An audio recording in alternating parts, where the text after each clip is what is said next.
байгалыг хамгаалахын тулд яагаад чухал вэ гэвэл байгаль бидний дэлхий болохоор дэлхий байхгүй бол хүн амьтад ургамал бид байхгүйсэн болохоор байгалаа хайрлах ёстой. Мөн гадагшаад ирээдүйд чухал.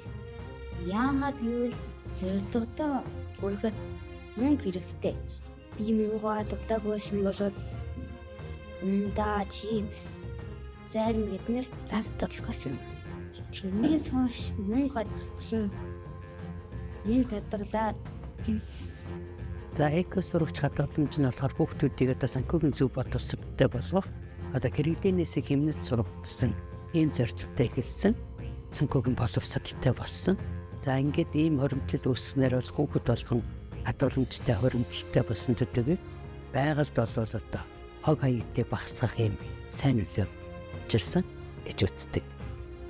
За тэгээд манай экосурагч болохоор зэрэг 546 сурагчид хоримтлалаас одоо 5 жилийн хугацаанд одоо хэрэглэнээс хэмнэсэн хоримтлалаар одоо төвлөрсөн байдаг. Хоримтлалын хүүхдүүдийн хэрэглэнээс хэмнэснээр бол одоо сум амны одоо хаягдах одоо тэр хог хаягдыг бас багасгаж чадсан. Сумын хэмжээнд 3.7 тонн хог хаягдыг бас одоо энэ хоримтлалын ажил эхлүүлснээр бол багасгаж чадсан гэж